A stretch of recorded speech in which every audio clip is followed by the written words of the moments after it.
Hi, my name is Romeo, and in today's lesson, we'll be taking a look at business processes in Creatio. Before you begin to automate or even model processes, you need to understand what a business process is, and there's a lot of different definitions for this term. But let's look at the most popular ones. According to the ISO standard, business processes are a set of interrelated and interacting activities that transform inputs into outputs. Business consultants Michael Hammer and James Champy have a bit more detailed description. In their words, a business process is a collection of different activities which use one or more types of resources, and as a result of which, a product is created that has value to the consumer. But both meanings boil down to the same thing. A business process is a certain sequence of steps leading to a goal. Therefore, it's critically important not to forget about the goal of the business process when building it. The following questions will help you formulate your business processes. 1. When does the process start? Or, in other words, what triggers starting a process? 2. What to do? What actions should actually be performed in the course of this process? 3. How to do them, or the implementation regulations. 4. Who's doing the work, or a roles and responsibility matrix. 5. What's the result of the actions, or in other words, what's the output expected? And 6. How do we control the quality of our work, or in other words, how do we measure how well the work was done? Now that we understand what a business process is, let's figure out why we need to model them. First, processes are created so that the goal or an output is achieved. Now, having built a process, we then need to understand how to reach this goal. Second, we build business processes in order to understand who'll do the work that's needed to achieve the goal. Third, processes are needed to delineate areas of responsibility amongst process participants. Fourth, we build processes so that everyone understands the way to achieve our core goal. And one last thing, processes are needed in order to monitor the state and the progress of achieving our goal. We've defined business processes and figured out why we use them.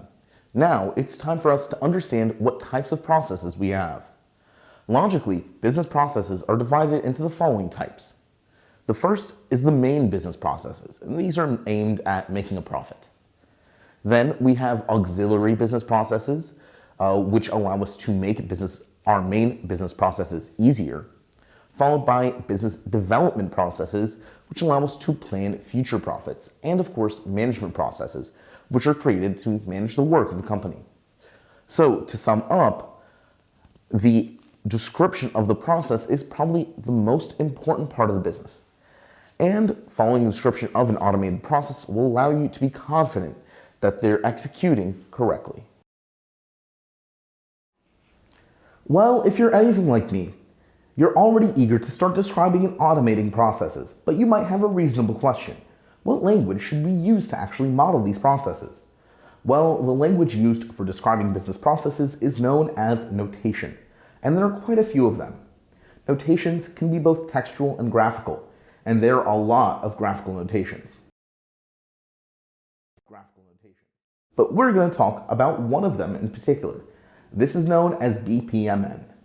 Why this particular notation? Well, it's one of the most popular and common notations, and it has some very important and useful features. This notation describes a business process in a graphical form as a stream. Its main purpose is to coordinate the sequence of actions in the process between different participants, and it resolves the so-called conflict of business processes and specialized notations. Let me tell you a little bit more about that.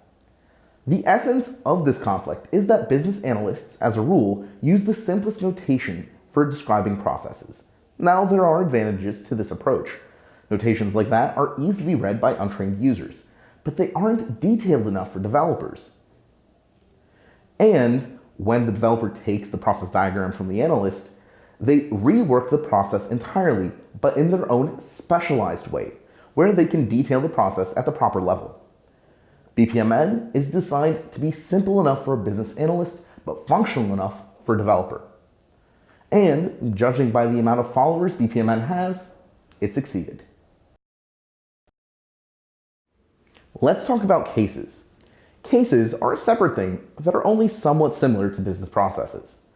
The business processes that we've discussed are used if there's a clear algorithm that must be performed in order to achieve a result. Cases are used if a user has a choice of which actions to perform. Let me give you an example. A case would be more convenient to use if you want to add toppings to a pizza.